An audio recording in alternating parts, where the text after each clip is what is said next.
இன்றைக்கி June 17th. இன்றைக்கி வந்து என் பையனோட பர்த்டேங்க. அவனோட பேர் வந்து அமுதினியன். நான் எப்போயுமே பசங்களோட பர்த்டேக்குன்னு சொல்லியும் சின்ன சின்ன சேவிங்ஸ் பண்ணிகிட்டே தாங்க வருவேன். ஸோ மந்த்லி 250 ருபீஸ் அப்படின்னு சொல்லி ஒரு 3000 ருபீஸ் சேவ் பண்ணி வச்சுருந்தேன். ஸோ அவன் வந்து இந்த தடவை வந்து பர்த்டேக்கு வந்து ட்ரெஸ்ஸு இல்லை கேக்கோ அந்த மாதிரிலாம் இல்லை. ஒரு 100 ருபீஸ்க்கு ஒரு சாக்லேட் பாக்கெட் வாங்கிட்டு ஸ்கூலுக்கு போயிருக்காரு. புது ட்ரெஸ்ஸாக யூனிஃபார்மே போட்டுக்கிறேன் அப்படின்னு சொல்லிட்டாரு. இருந்தாலும் நம்ம பையனுக்கு எடுக்கணுமே அப்படின்னு சொல்லி ஒரு சிம்பிளான ஒரு ட்ரெஸ் எடுத்து வச்சுருக்கேங்க நான்.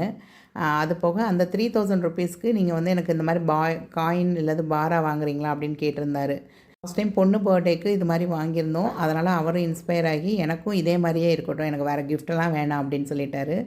ஸோ இந்த சண்டே வந்து ஸ்ரீகுமரன் தங்க மளிகை போயிருந்தேங்க. அங்கே வந்து எக்ஸ்போ போட்டிருந்தாங்க. இப்போ வெள்ளிக்கு வந்து செய்குலி சேதாரம் இல்லாமல் எடுத்துக்கலாம் அப்படின்னு சொல்லியிருந்தாங்க. பட் இந்த மாதிரி காயின்ஸ் எல்லாத்துக்குமே வந்து எக்ஸ்ட்ரா 3 ருபீஸ் கிராமுக்கு வந்து சார்ஜ் பண்ணாங்க.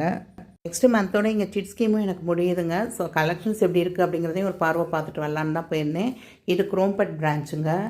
இங்கே இப்போ பார்த்தீங்கன்னா வெள்ளிக்கு வந்து எக்ஸ்போ போட்டிருக்காங்க. செய்கூலி சேதாரம் இல்லாமல் நீங்கள் வெள்ளி பொருட்கள் எல்லாமே எடுத்துக்கலாங்க. ஹால்மார்க் சிம்பிளோடு இருக்கும். நீங்கள் யாராவது வெள்ளி பொருட்கள் வாங்கணும் அப்படின்னு நினச்சிங்கன்னா கண்டிப்பாக ஸ்ரீகுமரன் தங்க மளிகையை செக் பண்ணி பாருங்கள். தேங்க்ஸ் ஃபார் வாட்சிங் த வீடியோ.